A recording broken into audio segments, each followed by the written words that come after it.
Ya, selalu baru ya GKRI Kelapa Gading. Ya, suasananya termasuk mimbarnya. Tadi sempat diskusi sebentar dengan Pak Gideon, mimbarnya sengaja diangkat begitu ya untuk persiapan Paskah kali ya. Ya, tidak masalah Bapak Ibu, karena saya pelajari juga khotbah itu tidak harus ada di mimbar. Khotbah itu juga harus jalan-jalan, khusus mereka yang senang dengan gerakan begitu ya. Tapi kalau GKRI pada umumnya saya, Pendeta Molly, Pendeta Randy biasanya selalu terpaku di atas mimbar gitu ya. Memang kita begitu diajarkan dulu, tapi yang sekarang ini kan berbeda. Dia bisa ke sana, bisa datang ke bangku jemaat, berdialog dengan jemaat ya, dan itu tidak salah Bapak Ibu ya, mengikuti segala macam perkembangan dan keadaan jemaat. Baik, tema kita yaitu upah mengikut Yesus. Saya mengajak kita kembali membaca, sekalipun tadi sudah dibaca begitu ya, karena sedikit ayatnya. Lukas pasalnya yang ke-18. Kita baca sekali lagi secara bersama-sama. Kalau tadi saut-sautan, sekarang kita baca sekali lagi secara bersama-sama. 1, 2, iya. Petrus berkata, kami ini telah meninggalkan segala kepunyaan kami dan mengikut Engkau. Kata Yesus kepada mereka, aku berkata kepadamu, sesungguhnya setiap orang yang karena kerajaan Allah meninggalkan rumahnya, istrinya atau saudaranya, orang tuanya atau anak-anaknya akan menerima kembali lipat ganda pada masa ini juga dan pada zaman yang akan datang. Ia akan menerima hidup yang kekal. Amin. Sidang jemaat yang dikasihi oleh Tuhan, setelah terjadi dialog antara pemimpin, yang kebetulan pemimpin yang ada ini adalah orang kaya raya. Lalu dalam dialog dengan Yesus itu, apa yang dia akan perbuat lagi? Karena semua sudah diikuti, semua sudah dilakukan untuk memperoleh hidup yang kekal. Dan bahkan dia menyanjung Yesus dengan mengatakan guru yang baik. Nah, setelahnya Yesus berkata, hanya Allah yang baik. Karena Yesus tahu motif dari orang kaya, pemimpin ini bertanya, mau coba mengangkat diri lebih baik dari yang lain. Satu permintaan Yesus kepadanya, ya kalau mau ikut Tuhan, mau ikut dalam kerajaan Tuhan, ya sebaiknya jual harta yang ada, bagikan kepada yang susah. Dan dia sedih. Dia bukan mengikuti apa yang dikatakan oleh Yesus, malah dia sedih dikatakan di dalam bacaan sebelum bacaan yang kita baca tadi. Yesus berkata lebih mudah seekor unta masuk, betul ya, ke lubang jarum daripada orang kaya. Tapi jangan tersinggung jemaat yang kaya-kaya. Ya, seolah-olah orang kaya tidak masuk surga.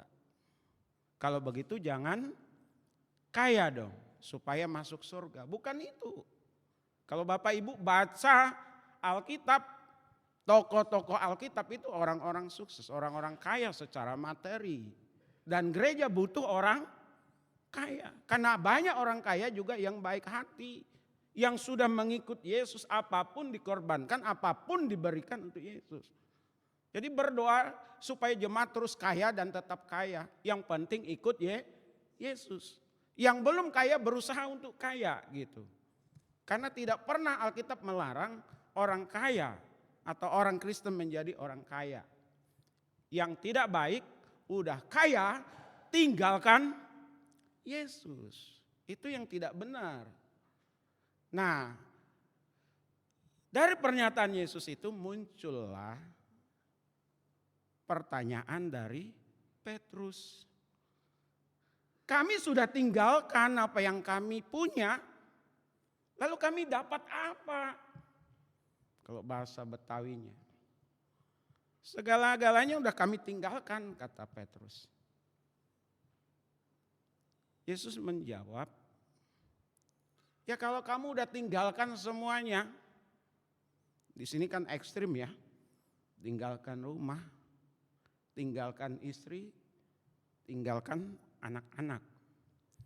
Ya maksudnya itu paling bernilai, paling berharga. Yesus katakan hari ini dan masa yang akan datang akan mendapatkan upahnya.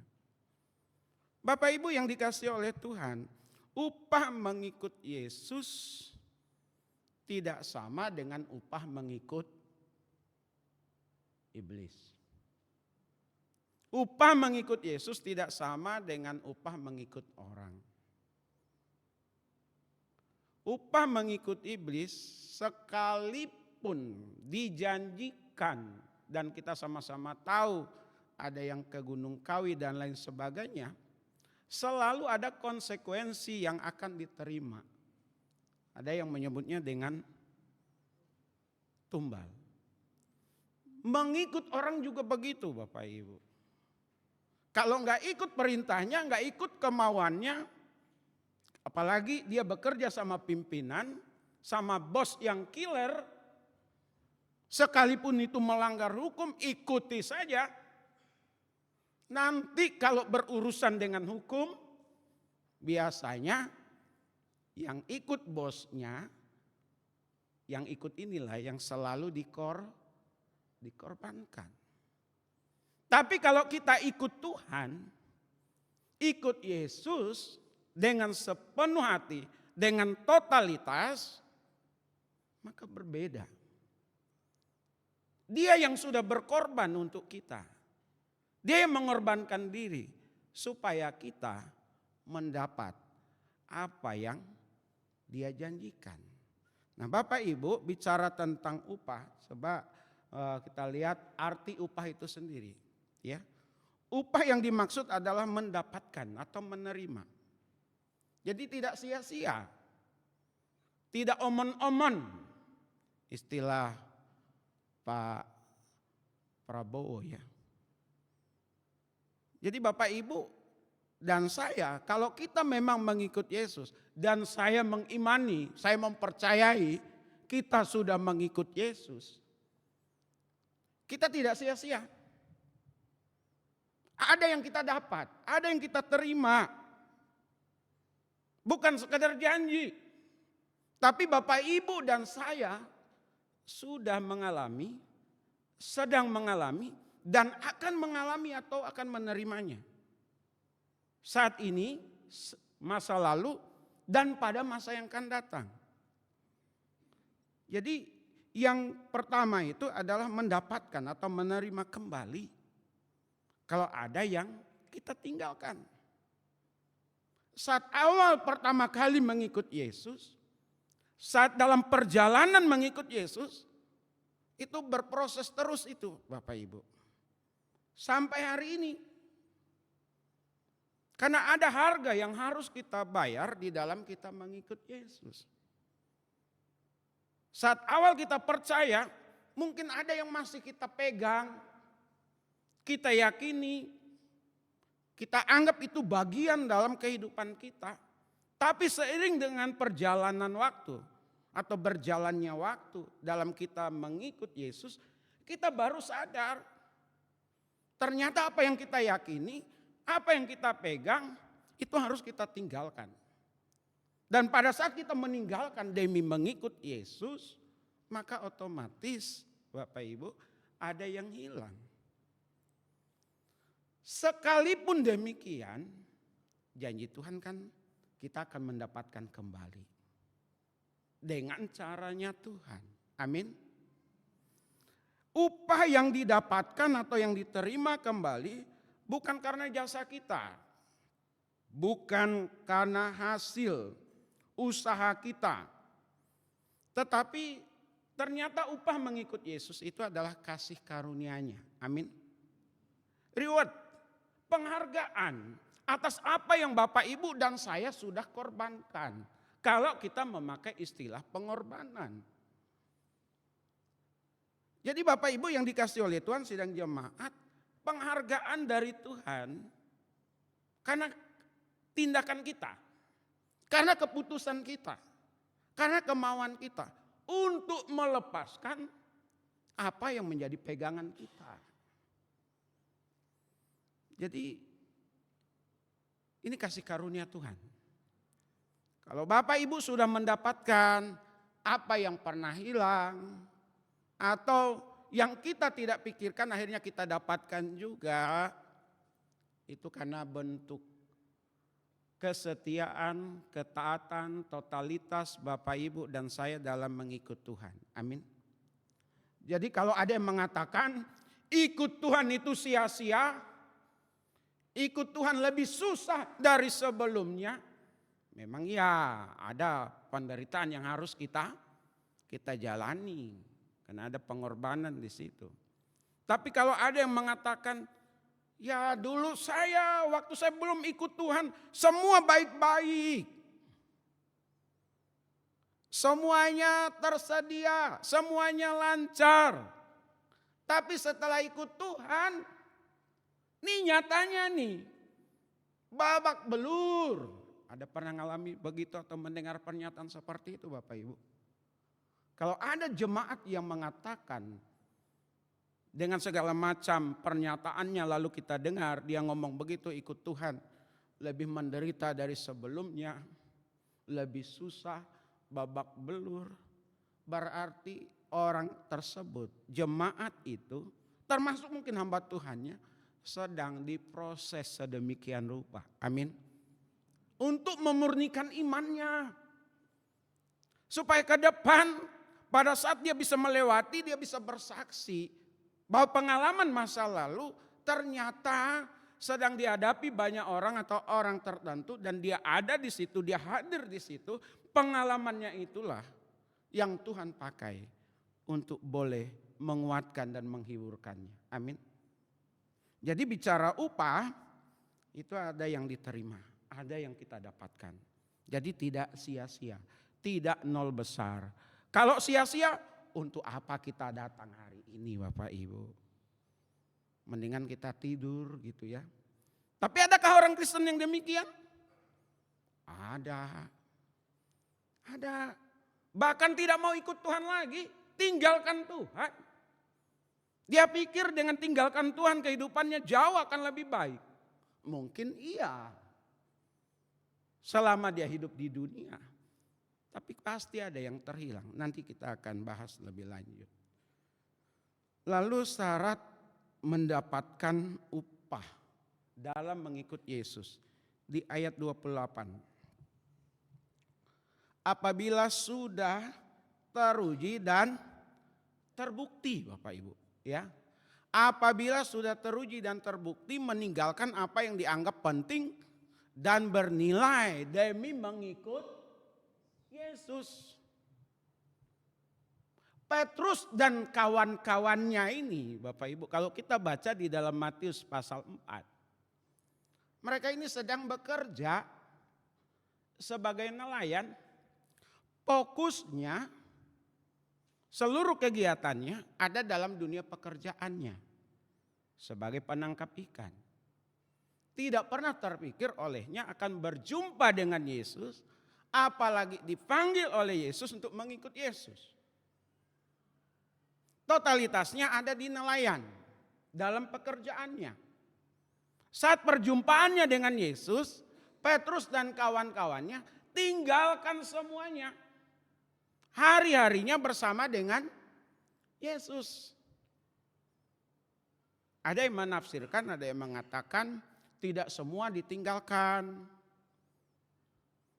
Jadi Petrus iya, kawan-kawannya iya ikut Yesus. Tapi pekerjaannya dilimpahkan kepada yang lain. Jadi Petrus dan kawan-kawannya itu memberikan pekerjaan itu kepada yang lain sehingga ada penghasilannya.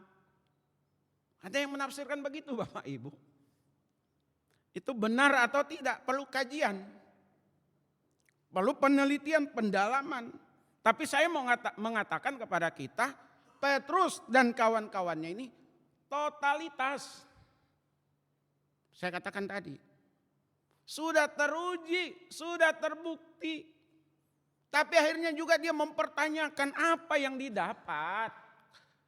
Kami kan sudah tinggalkan semuanya. Bapak Ibu, Tuhan Yesus tidak membiarkan pertanyaan itu mengambang tanpa jawaban. Tuhan Yesus memberi jawaban di situ. Ya, dituntut totalitas. Sudah teruji, sudah terbukti. Bukan kata orang, tapi memang iya pengalaman. Bapak Ibu yang dikasih oleh Tuhan, sudah teruji dan sudah terbuktikah kita di dalam mengikut Yesus? Perjalanan kita ini masih terus nih Bapak Ibu. Ya. Ada yang kuat sampai akhir, seperti lagu tadi katakan. Meskipun saya menderita dalam dunia ini. Sampai mengembuskan napas dia tetap ikut Yesus. Tapi ada yang tidak ikut Yesus. Anak-anak, remaja, pemuda ikut Yesus. Tapi dalam perjalanan mencari pendamping hidup, ikut pasangannya. Dalam hal iman keyakinannya, bukan ikut Yesus lagi. Saya udah banyak jumpai orang-orang yang seperti itu Bapak Ibu. Karena perkawinan, dia tinggalkan Yesus, tidak ikut Yesus lagi. Dan dia pikir dengan jabatannya suaminya atau jabatan istrinya, kekayaan suami atau kekayaan istrinya, dengan segala macam fasilitasnya, dia udah nyaman. Tadi haleluya puji Tuhan. Sekarang lain bahasanya. Ya. Tidak lagi ikut Tuhan Yesus, tapi ikut iman keyakinan pasangannya. Memang mentereng, pasangannya punya gelar, saya katakan tadi, punya kekayaan, punya fasilitas, hidup nyaman. Saya tanya ke anak-anak murid, Bapak Ibu, karena saya ini guru kan gitu. Anak-anak, ini untuk anak kelas 9, remaja kan. Pilih mana yang kepada yang perempuan. Cowoknya ganteng, kaya, gak seiman. Ganteng, kaya, tidak seiman. Atau pilih tidak kaya, tapi ganteng dan seiman. Bisa dibedakan ya pertanyaan ini? Apa jawabannya? Kira-kira Bapak Ibu bisa menebak gak apa jawaban mereka? Yang kaya Pak. Gak seiman gak apa-apa. Memang kita mau dikasih makan apa kalau menikah sama yang ganteng? Coba. Gak memikirkan seimannya. Dan bukankah banyak pemikiran yang ada tidak lagi dipikirkan tentang iman, tapi tentang kekayaan. Carilah orang kaya. Tapi saya udah nyari orang kaya dulu Bapak Ibu. Gak dapat-dapat. Enggak lah, saya gak berani. Saya tahu, saya pernah didekati. Ini rahasia dikit lah. Ya. Rumah udah punya, pekerjaannya bagus. Bahkan ada yang udah ngaku orang tuanya, ini calon menantu saya. Waduh, saya mikir Bapak Ibu. Ini kisah nyata ini. Bukan di Kalimantan tapi di Jakarta. Saya mikir panjang. Kalau saya menikah sama dia, keluarga saya datang. Bisa disambut dengan baik gak keluarga saya? Ya. Jangan-jangan saya cuma dijadikan supirnya Bapak Ibu. Siapa itu? Suaminya. Oh, yang orang Kalimantan itu ya. Hamba Tuhan loh itu. Iya, tapi kan belum tentu juga siap pelayanan di gereja yang kecil mungil Bapak Ibu. Seperti sekarang ini. Teman saya berkata, ya Pak Paran, saya pernah katakan atau belum di sini. Udahlah Pak, tinggalkan, saya kasih rekomendasi, saya kasih tahu teman-teman, memberi rekomendasi, saya kenal Bapak. Tinggalkan pelayanan di tempat Bapak, cari gereja di tempat kami. Bapak saya tahu, Bapak suka menderita, tahan menderita. Dulu sebenarnya satu asrama soalnya Bapak Ibu. Ya. Tapi jangan libatkan istri dan anak-anak menderita, dia bilang begitu. Saya sih senyum-senyum saja. Anak camat, pernah juga. Anak petani didekati oleh anak camat, Bapak Ibu. Kayak kisah, apa itu ya? Orang kaya menikah sama orang yang susah. Enggak juga Bapak Ibu. Saya hanya berdoa, Tuhan pertemukan saya dengan orang yang datangnya dari Tuhan. Cari sana, cari sini, nggak dapat. Tapi kelamaan ini khotbahnya ya kalau ke sana. Tapi intinya Bapak Ibu, banyak orang waktu awal ikut Tuhan, setelahnya tinggalkan Tuhan. Udah dewasa, baru mengenal Tuhan, ikut Tuhan. Karena pekerjaan, demi jabatan. Karena pekerjaan demi jabatan, demi golongan, demi pangkat, demi pengaruh, dan demi kepercayaan. Tinggalkan Tuhan juga Bapak Ibu, gak ikut Tuhan. Maka kita harus angkat topi kepada mereka yang setia-setia dalam mengikut Tuhan. Sampai akhir. Moga Tuhan beserta kamu, memimpin dan memelihara, sampai bertemu di rumah Bapakku. Ya puji Tuhan, kita sekalian ini kan nanti akan meninggalkan dunia ini. Saya khotbah di sini, mudah-mudahan kita semua sama-sama ingat. Kita mau lihat nih wajah-wajah yang ada di sini. Dan juga wajah saya. Apakah ada nanti di sorga gitu ya. Jangan-jangan pertengahan jalan. Amit-amit jangan terjadi. Amin. Apapun yang Bapak, Ibu dan saya alami. Kita harus tetap ikut Tuhan. Ikut di Kau saja Tuhan. Kan ada lagu Kidung Jemaat itu. Ada jalan sepenuh, lanjutannya nggak tahu lagi saya. Tapi intinya bagaimana Bapak Ibu dan saya ikut Tuhan. Harta. Ini orang kaya ini karena hartanya banyak disuruh jual, dia nggak mau jual. Kalau dijual kata Yesus bagikan dan kamu ikut aku. Harta jadi Tuhannya. Ada kawan cerita kemarin, uang orang ini ada 8 triliunan katanya. Lalu tersisa 4 triliun lagi. Dia bunuh diri. Waduh. Harta itu penting Bapak Ibu. Tapi harta bukan segala-galanya. Kalau kita punya harta, punya kekayaan itu berkat Tuhan. Tambahan bonus dari Tuhan untuk kita. Amin.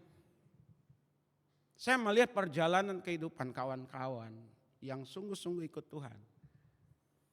Dari kere, dari nggak ada apa-apanya, sampai punya. Ya, Kalau itu bicara harta Bapak Ibu. Saya terus ingatkan jemaat kami juga, jadilah orang kaya gitu loh Bapak Ibu. Tapi kaya yang takut akan Tuhan. Saya berdoa untuk mereka. Karena jemaat kami itu dibilang jemaat gereja di tempat di lahan kering Bapak Ibu. Lahan kering itu lahan yang gak ada duitnya. Tapi pendetanya tetap gemuk Bapak Ibu. Penuh dengan sukacita. Ini ada Pak Pendeta Gideon, kalau kita ketemu, mau ngopi di mana? Ayo kapan kita ngopi? Nih kebetulan beliau ini kawan gitu ya. Sama-sama guru sama PPG dulu. Awalnya juga kenal di Kelapa Gading ini Bapak Ibu. Puluhan tahun yang lalu beliau belum mahasiswa kalau nggak salah. Sampai jadi mahasiswa atau udah memang mahasiswa waktu itu. Karena saya sering datang ke sini. Ada Edi Pianus, ada Suryanto dulu di sini gitu ya. Saya suka datang ke sini karena teman. Kenal sama Pak Gideon. Puji Tuhan lah sampai hari ini. Ada orang yang sulit melepaskan hartanya. Keluarga, kita bisa melihat beberapa hamba Tuhan, saya nggak perlu sebutkan. Yang sekarang banyak di YouTube itu Bapak Ibu. Dia tinggalkan Indonesia, dia tinggalkan keluarganya. Ya supaya dia selamat. Karena ikut Yesus Bapak Ibu. Dia dikejar-kejar, dia udah masuk penjara. Tapi tetap dikejar juga. Berkat Tuhan, upah dari Tuhan, ada komunitas baru sebagai orang percaya yang melebihi ikatan persaudaraan atau ikatan tali darah gitu. Atau keluarga. Saya sejak tinggalkan Kalimantan, saya merasa orang-orang di sekitar saya itu keluarga saya. Ya.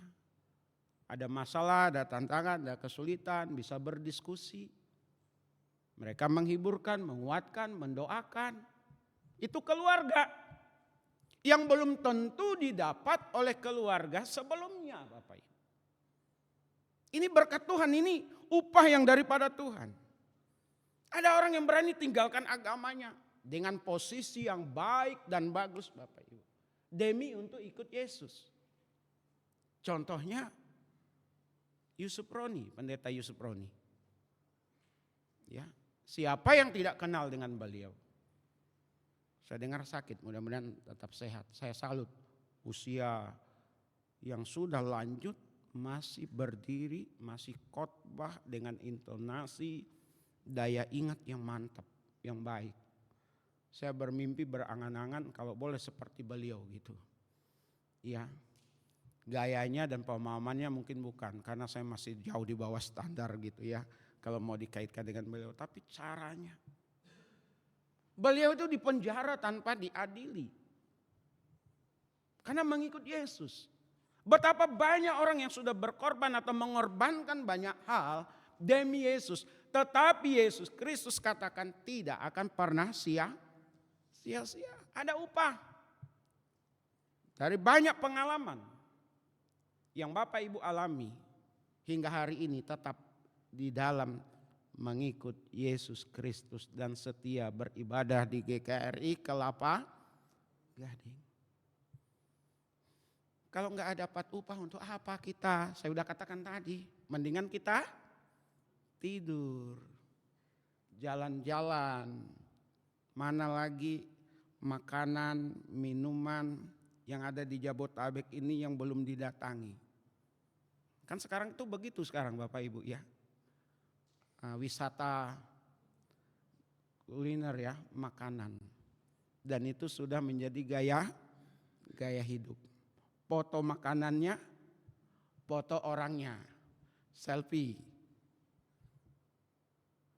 Mendingan jalan-jalan. Tapi demi Yesus Bapak Ibu, bahkan mungkin ada yang udah janjian nih. Jam 8 tadi, ibadah kita jam 8 ya. Ada yang janjian jam 8 dibatalkan. Atau ada yang mengajak bertemu hari Minggu jam ibadah. sorry saya mau ibadah dulu. Itu bentuk Bapak Ibu dan saya mengikut Yesus. Ada yang dikorbankan. Jemaat kami ada buka toko kecil-kecilan, warung gitu ya. Dia buka saat tidak jam ibadah. Saat jam ibadah dia tutup. Lalu saya tanya, gimana hasilnya? Ya sama juga. Mau dibuka nggak dibuka sama juga. Dan dia katakan apa?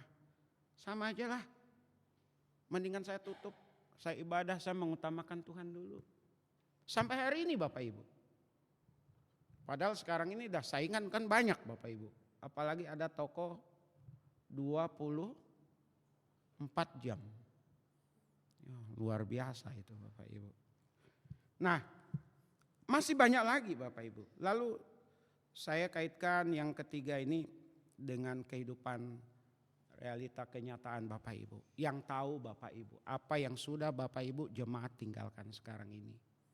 Ya, ada yang sudah ditinggalkan, ada yang masih dalam proses untuk ditinggalkan. Ya. Apa jaminannya untuk mendapatkan upah dalam mengikut Yesus? Apa yang dijanjikan oleh Yesus sendiri Bapak Ibu? Ya. Apa yang dijanjikan oleh Yesus sendiri? William Barclay, dia seorang penafsir, dia mengatakan begini. Yesus berjanji tidak ada seorang pun yang akan sia-sia saja meninggalkan segala sesuatunya demi kerajaan Allah tanpa dibayar berlipat ganda. Ada bonus. Ya. Yesus berjanji demikian. Kemudian saya juga coba lihat di tafsiran Alkitab masa kini jilid 3. Dikatakan di sana Yesus memberikan janjinya bahwa mereka yang bersedia memikul pengorbanan yang ditemukan di jalan pemuritan, yakni dalam mengikut Yesus dan menerima berkat yang jauh lebih besar, baik sekarang dalam persekutuan dengan umat Allah maupun dunia yang akan datang. Jadi janji Yesus sendiri kepada setiap orang yang mengikut Yesus.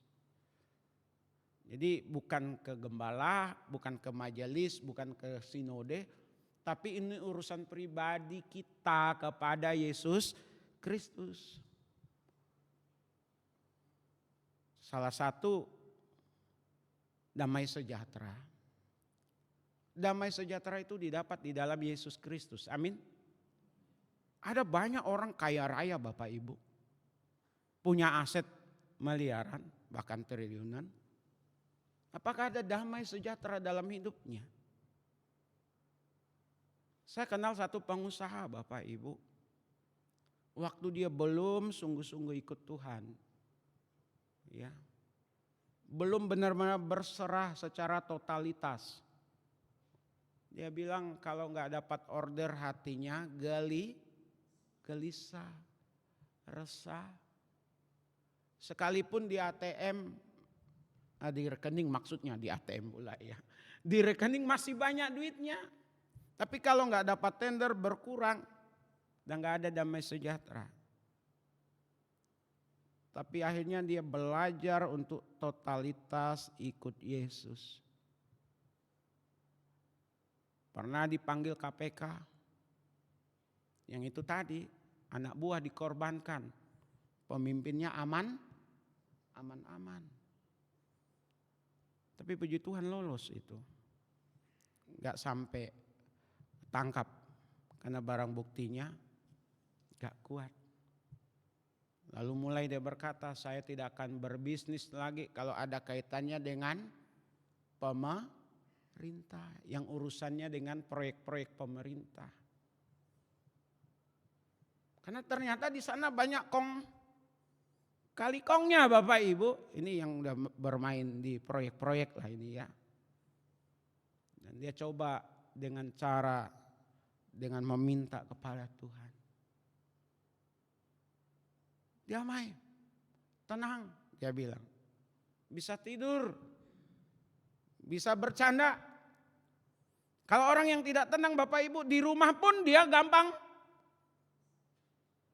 marah dan gampang tersinggung. Sekalipun suami istri.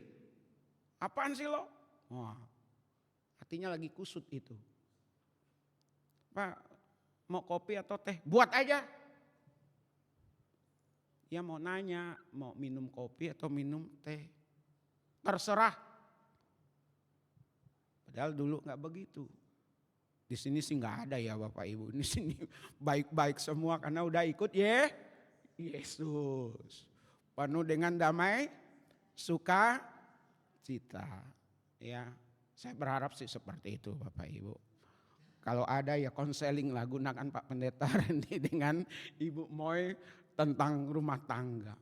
Tapi apapun yang terjadi kalau kita sudah ikut Yesus, paling kita butuh doa, bantu doa ya, biar saya kuat, biar saya mampu.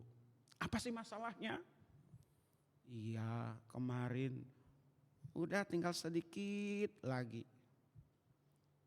MOU-nya mau tanda tangan. Ternyata hilang. Bapak Ibu ada pengalaman-pengalaman yang seperti itu. Ada seseorang Bapak Ibu. Udah di ujungnya. Tanah, ada penjualan tanah. Udah tinggal ujungnya lagi. Tinggal hitung jam. Bakalan gol itu proyek Bapak Ibu. Dan ada niatnya mungkin juga untuk saya. Karena dia cerita ke saya gitu ya. Kalau sekian dapat, ini adalah persennya untuk pendeta Paran. Tapi hilang menguap Bapak Ibu. Dia bilang sedih. Saya bilang ada maksud Tuhan di balik semuanya itu. Makanya perlu dukungan doa biar tidak kehilangan sukacita. Masih ada berkat-berkat lain yang Tuhan sediakan untuk kita. Tapi mengenai upah di sini Bapak Ibu, sekali lagi jangan pernah berpikir kalau ikut Yesus pasti kaya raya. Teologi kesuksesan mengajarkan seperti itu. Jadi orang Kristen pasti jadi orang kaya, jadi orang sukses, jadi orang berhasil, nggak pernah sakit. Semua seperti di jalan tol. Kalau ada seperti itu di GKRI Vivania dan di GKRI Kelapa Gading, kayaknya perlu dipindahkan deh. Khusus ibadahnya yang tentang berkat melulu. Dan jemaat biasanya senang itu berkat materi. Enggak. Bapak Ibu, bahkan kita ikut Tuhan itu bisa menderita, bisa babak belur Bapak Ibu. Amin. Jadi kalau saat ini Bapak Ibu karena Yesus, karena mengikut Yesus harus menderita, harus disingkirkan, harus dianiaya. Siapa tahu gitu ya, dijauhi, disalahpahami, difitnah, nyantai aja. Karena itu bagian dari penderitaan akibat mengikut Yesus. Dimaki-maki, gak apa-apa.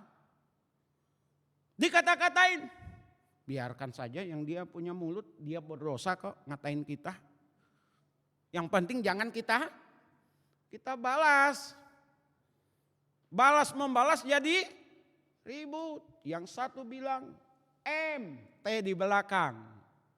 Yang satu bilang A di depan, G di belakangnya. Orang berubah jadi binatang. Jangan Bapak Ibu ya. Tahan aja, sabar saja. Karena ada waktunya. Lalu upah yang didapat karena mengikut Yesus. Ini saya percepat. Pada masa sekarang yakni berbagai berkat Tuhan yang didapatkan. Udah pasti Bapak Ibu. Saya ini yang kenal saya tahu lah Bapak Ibu. Pak Pendeta Gideon tahu, Moili juga tahu, Ko Tatang juga tahu atau siapa lagi. Perjalanan saya bukan sedang mengkhotbahkan diri saya Bapak Ibu. seperti nggak punya harapan hidup. Datang di Jakarta nggak ada saudara. Tinggal di GKRI Mangga Besar di belakang. Sempat ke GKRI Industri. Masih zaman mahasiswa. Kadang makan, kadang enggak. Saya nggak malu nih cerita Bapak Ibu ya. Aduh. Setelah tamat mikir lagi ada enggak yang mau ya. Dengan pendapatan waktu itu gaji saya 250.000. Di Koinonia Cibubur setelah saya tamat itu Bapak Ibu. Gak cukup. Ya, lagi dalam susah-susahnya, gak ada duit, gak ada makanan di kosan. Gajinya belum diterima. Itu tahun 2000 Bapak Ibu. 99. 250.000. Jadi kalau mau mendekati orang juga agak mikir Pak Gideon ya. Aduh, udah gak ada duit. Tinggal gula di stoples. Saya gak datang ke jemaat untuk minta makan. Enggak Bapak Ibu. Padahal gak jauh dari situ ada jemaat. Saya gak datang ke gembala sidangnya Pak. Ini saya belum dikasih nih. Seleri saya. Enggak. Saya berdoa Bapak Ibu. Datang jemaat. Ya. Mamanya sama anaknya yang remaja. Bukan remaja sih, udah mulai mendekati dewasa juga. Inilah berkat Tuhan. Dalam hati saya Bapak Ibu. Puji Tuhan datang tepat waktu. Apa yang dibawa Bapak Ibu? Yang dikasih ke saya saat dalam keadaan krisis dan kritis dengan harapan makanan. Saya buka itu. Yang ada adalah kalender dan sabun. Bisa dimakan kalender, sabun Bapak Ibu. Seharian gak makan, masuk ke malam karena kosong Bapak Ibu. Ya, naik keringat dingin. Ini kisah nyata ini. Keringat dingin, muntah-muntah Bapak Ibu. Karena gak ada makanan di dalam perut. Waduh, daripada saya mati di kosan, ya udahlah. Udah panas dingin, kepala pusing. Saya datang. Kalau memang benar-benar masuk angin dan lain sebagainya kan ada yang ngerawat. Saya datang ke gembala. Dia gak tahu keadaan saya.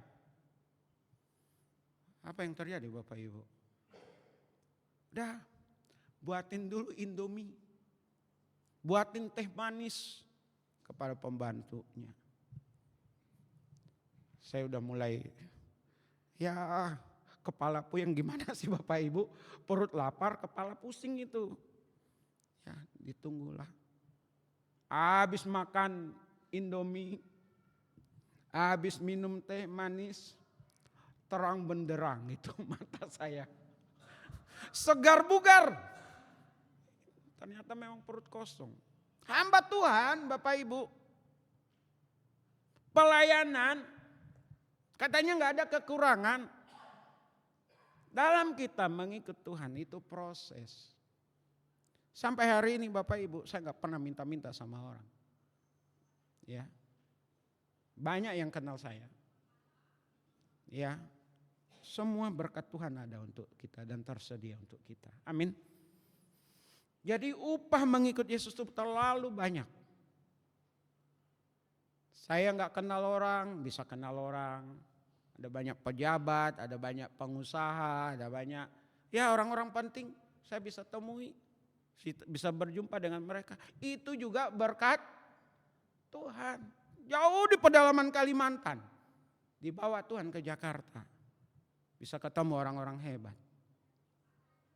Dulu saya berpikir orang-orang itu hebat.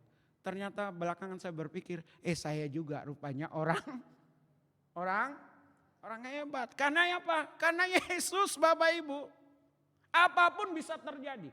Tapi proses mengikut Yesus itu tidak mudah.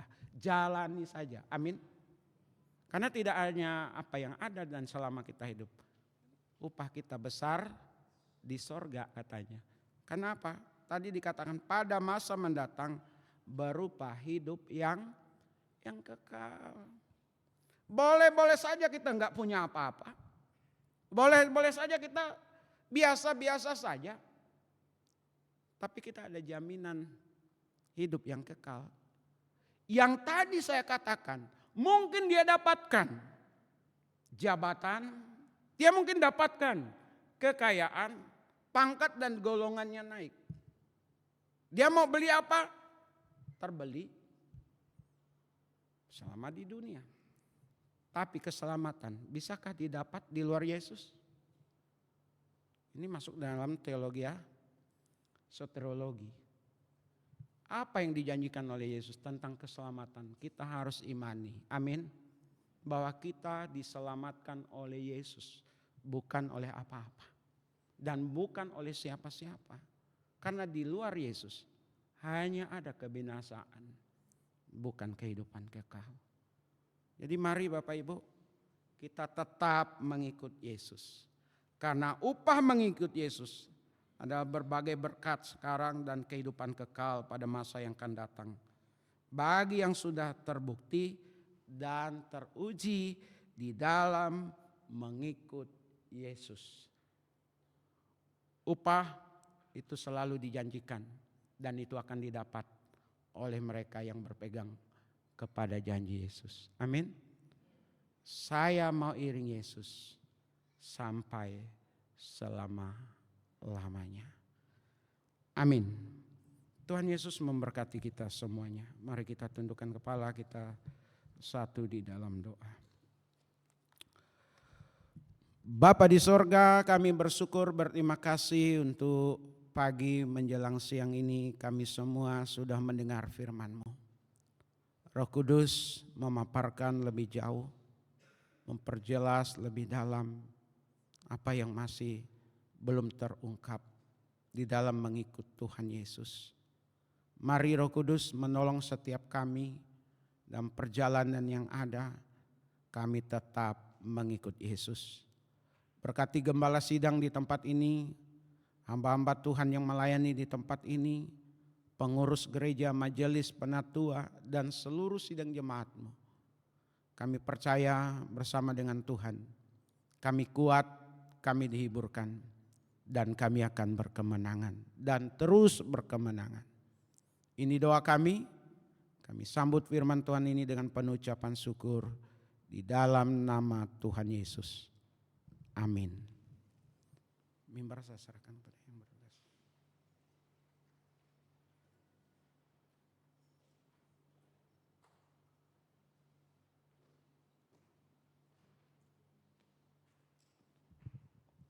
Terima kasih kepada Bapak Pendeta Paran yang sudah menjadi saluran berkat bagi kita semua pada hari ini. Biar Tuhan senantiasa memberkati akan pelayanan Bapak. Mari saya mengundang Bapak Ibu Saudara sekalian untuk bangkit berdiri. Kita akan bersama-sama mengikrarkan pengakuan iman rasuli. Pengakuan iman rasuli.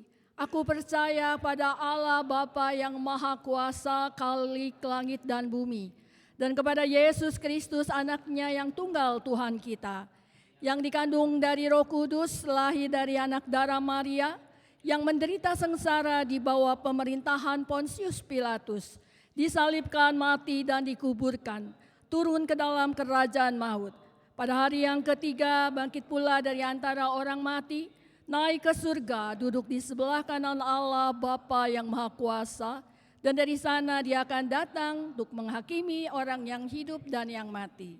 Aku percaya kepada Roh Kudus, gereja yang kudus dan am, persekutuan orang kudus, pengampunan dosa, kebangkitan tubuh, dan hidup yang kekal. Amin. Mari kita akan meresponi akan firman Tuhan pada pagi ini dengan pujian nomor 4. Mengikut Yesus keputusanku. Kita naikkan bait ke-1 dan bait ketiganya saja.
Mari kita satu di dalam doa. Terima kasih untuk renungan firman-Mu yang kembali boleh meneguhkan iman kami sebagai anak-anak-Mu Tuhan, bahwa ada upah ketika kami mengikuti-Mu. Tidak hanya damai sejahtera, sukacita yang boleh senantiasa ada dalam kehidupan kami di dunia ini, tetapi terlebih lagi ketika kami meninggalkan dunia ini Tuhan, anugerah keselamatan-Mu yang ya dan amin dalam kehidupan kami. Terima kasih Tuhan. Kami juga berterima kasih karena Tuhan sudah memimpin menyertai ibadah ini dari awal, pertengahan, hingga di penghujungnya boleh berjalan dengan baik untuk kemuliaan bagi nama Tuhan. Saat ini hamba-Mu juga mau berdoa bagi jemaat-jemaat-Mu dalam setiap apapun masalah yang mereka hadapi, supaya di tengah masalah-masalah yang dihadapi, mereka boleh mengalami perjumpaan pribadi dengan-Mu Tuhan, sehingga di tengah masalah yang ada, mereka justru boleh melihat dan mengalami siapa Tuhan dalam kehidupan mereka, dan itu semakin meneguhkan iman mereka, sehingga mereka boleh menjalani hari lepas hari mereka dengan lebih lagi bersandar kepada Tuhan. Terima kasih Tuhan. Hamba-Mu juga berdoa mengingat akan jemaat-jemaat kami dalam usia indah. Tidak mudah dalam usia indah mengalami kelemahan tubuh Tuhan. Tuhan melawat satu persatu jemaat-jemaat-Mu dalam usia indah ini, supaya di tengah-tengah apa yang kehidupan mereka, Tuhan berikan kekuatan, penghiburan, bahkan Tuhan terus boleh menjaga iman mereka, boleh tetap teguh sampai akhir kehidupan mereka. Terima kasih Tuhan. Hamba-Mu juga berdoa kepada jemaat-jemaat-Mu dalam setiap usaha pekerjaan yang mereka lakukan. Tuhan memberkati apapun usaha pekerjaan setiap jemaat-Mu Tuhan.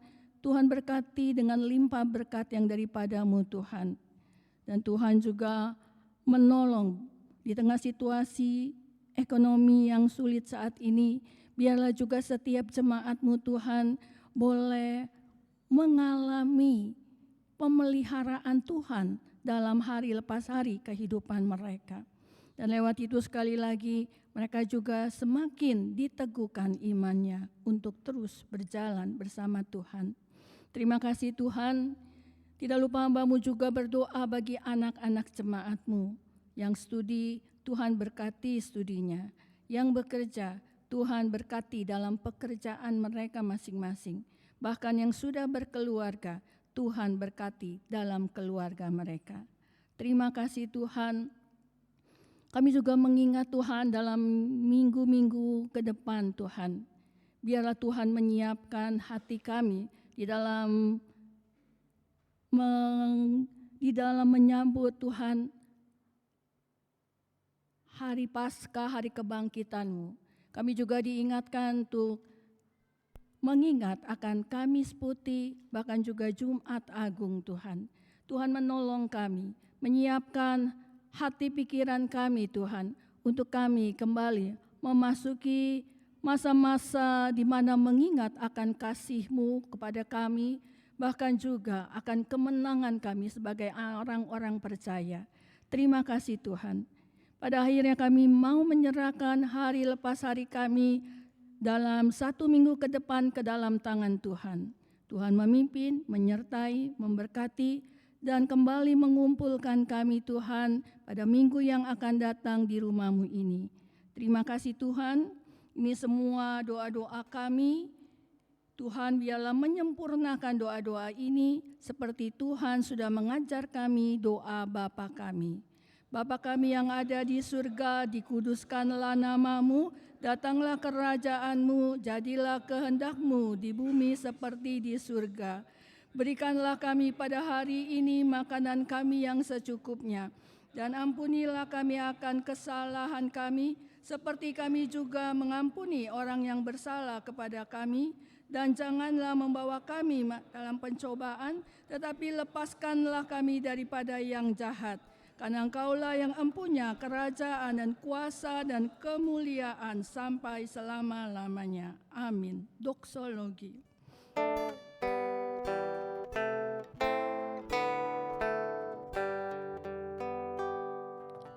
Bagi Bapa, Anak, dan Roh, puji, hormat, dan mulia, dulu, sekarang, tak berubah, hingga selama-lamanya. Amin.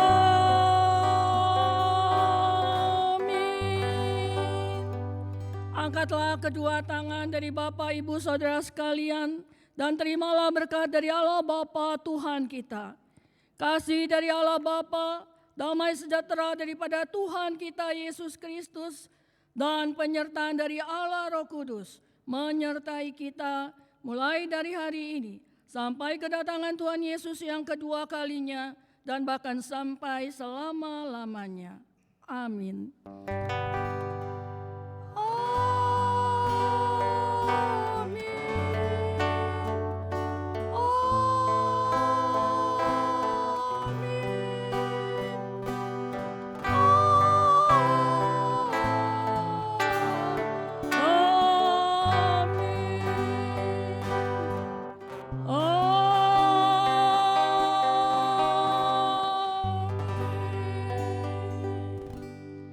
Amin. Silakan duduk. Saat teduh dan berdoa masing-masing. Ibadah minggu selesai. Tuhan Yesus memberkati kita semua. Sekali lagi selamat hari Minggu Bapak Ibu Saudara sekalian.